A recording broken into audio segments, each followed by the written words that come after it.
attacks me on a regular basis. She says stupid shit on a regular basis. They just happen to coincide. But can I just say this? I had on last week Ira Glasser, former longtime head of the ACLU, talking about free speech. And The View is a particularly weird place to do a cancellation. It's called The View? It's called The View. It's not called The Facts. Yeah, but isn't it interesting that it's called, I mean, I don't think they meant this when Barbara Walters invented it a long time ago, but it's The View. Well, that's the problem in America. But there is one view, right, and one that's clearly true opinion, and everybody else can go sit in the corner. That's correct. I think that's not actually... Maher opens up about Sonny Hostin and The View is really shocking. And even Sonny could not estimate what was coming. It is total destruction. And it is the first time Bill Maher has gone this one-sided, tearing Sonny apart in the most brutal way possible. Buckle up, because this story is going to be very spicy. Because this was never a normal TV disagreement. This was Maher walking in with a match and setting fire to the whole elite. Kindness, I think, is something that the right has co-opted. And so many in the black community, if I'm being honest with you, because I want to be, believe that you are being used as a pawn by the right and that you're a charlatan of sorts. He's not a Republican. So how do you... He's never voted for a Republican. You've said that you're a conservative. No. Strike did not start with Sonny as a person. It started with Sonny as a symbol. Because in his eyes, she is no longer just one loud co-host on a daytime panel. She is the living, breathing face of a much deeper media sickness. And that framing alone is devastating because suddenly this stops being about one woman with one opinion. It becomes about an entire format that dresses partisan theater in the costume of journalism. And Sonny just happens to be the most recognizable mask in the room. That is the kind of comparison you do not recover from quickly, because once the audience sees her as a symptom instead of a star, every word she says starts losing weight. It can happen to ideas if they are also conceived in an atmosphere of intellectual incest. Maybe take the clothespins off your noses and actually converse with the other half of the country. Stop screaming at people to get with the program and instead... The blow that truly cuts into her credibility. A viral moment making the rounds shows Maher openly questioning whether Sonny's commentary is even grounded in facts anymore. And he did not say it with anger. He said it with that calm, surgical tone that hurts 100 times more, because calm certainty always lands harder than noise. His point was brutal in its simplicity. Sonny leans on emotion far more than truth, and once that doubt enters the audience's head, it does not leave. It spreads, it multiplies. Because every host is allowed to have opinions. The real damage begins the moment someone starts delivering those opinions like commandments while quietly stepping around every fact that would weaken. Senator Kelly, you know better. How dare you do that? You could go to the House, you can draw up paperwork, you can try to start articles of impeachment if you think there's something illegal. I mean, damn, it ain't like y'all haven't done it before. You impeached the man twice. Where'd that get you? Got us behind back in the White House. One phrase keeps haunting The View.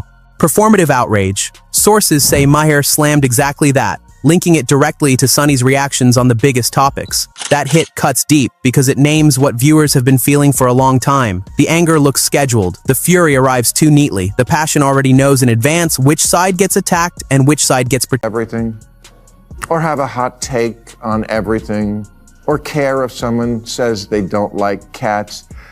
You know, it wasn't that long ago when the most banal question you could ever ask someone was, are you a cat person or a dog person? Well, those innocent days are over, as actors Paul Mescal and Jessie Buckley found out recently when they were asked that and said they don't like cats. And the internet coughed up a furball. Becomes the easiest target for this kind of takedown for one simple reason. She does not just argue a point. She behaves like her framing should be obeyed. Disagree with her and the message flips instantly. You are not wrong. You are bad. That kind of smugness is pure poison on television, and Maher knows exactly how to crack it open. They're fine. Most people would give their eye teeth to get a house like this in Purchase, New York. So why doesn't she just STFU? I've had it with these fakers who have all the advantages of being born and living in America and the American dream coming true for them. She said it. Strike comes next. An insider claims Maher accused the entire panel, Sonny included, of pushing narratives that ignore inconvenient facts on purpose. If that is true, This is no longer about tone. This is about the show being accused of bending reality itself to protect its preferred political story. And that is a wound a daytime talk show cannot easily survive. Modern age, starting with, if the headlines in your preferred news outlet routinely feature words like shreds, destroys, pummels, bashes, your outlet is a partisan piece of shit. Either that or you're reading a Batman comic.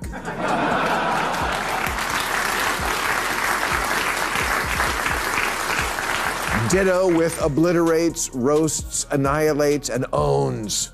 You're supposed to be a source for information, not Nikki Glaser at the Tom. Israel issue rips the whole thing wide open. Critics say Maher cannot stand Sunny because her posture on Israel is the perfect example of the hypocrisy he hates the most. She appears far more comfortable attacking Israel than applying the same moral clarity to the other side. And for Maher, who has been loud and unapologetic in his support, that imbalance is not a small flaw. It is proof of a deeper corruption in how today's media think. Astounding to me that they can't tell the good guys from the bad guys. I mean, just morally. I mean, let me tell you, if you're for Hamas, just live in Gaza for a day. And I'm not talking about while the war is on. I mean, before the war. Trust me, you would go running and screaming and begging to live in Tel Aviv, a place that has your values. I mean, women have no... The moment that corruption becomes visible, Sunny loses the one thing every host needs: trust. Because once viewers feel like they already know how she will react before the story even lands, her words stop carrying weight. The polish becomes noise. The confidence becomes costume. Well, that's ridiculous, but it's a war. Why? It's a war. Because it's a war, and they were attacked, and they're defending themselves. Now, this is a war. Do you think Hamas needs to be destroyed? This is the question. Yes. You do? Yes. So how Okay, can we well, get out with a ceasefire? All right, so Hamas... The truth is, The View has been getting away with this act for far too long. The show wraps itself in the language of courage and truth-telling, but more and more people are seeing a very different reality underneath. A protected bubble where certain talking points are rewarded, certain emotions are amplified, and certain facts are quietly shown the door.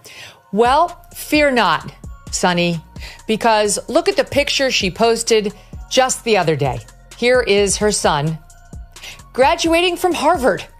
Yes, her black son graduated from Harvard, even though it's a country of white supremacists, and she's deeply, deeply worried for his future. I'm sure he has no chance ahead of him. Exactly why Sunny becomes the perfect face of the problem.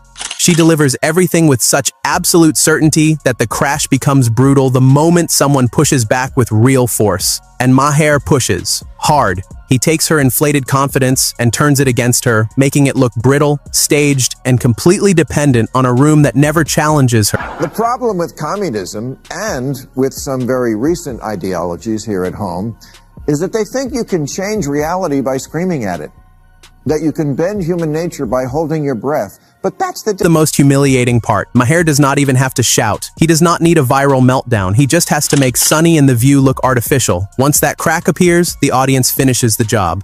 They start catching every pattern on their own. The selective panic, the scripted fury, the allergy to facts that do not fit the story. And that is why this one hit so hard. Because Maher did not just attack a TV host. He exposed the machine behind her. He made millions of viewers see The View the way critics have always described it. A stage for partisan theater, wearing the costume of honest conversation. And when the lights finally came on, Sunny Hostin was the one standing in the middle of it with nowhere left to hide. Do you think Sunny Hostin can survive what Bill Maher just exposed? Has The View finally crossed the line from talk show to political theater? Was Maher brutal but right, or did he go too far this time? If this video opened your eyes to what is really going on behind the scenes of The View, then do not leave quietly. Hit that like button right now, because it tells us you want more honest breakdowns like this one. Drop your thoughts in the comments, because your voice matters more than any TV panel pretending to speak for you. And if you are not subscribed yet, now is the time. Turn on the notification bell so you never miss the next big story, the next shocking moment, and the next time a mainstream media mask finally slips.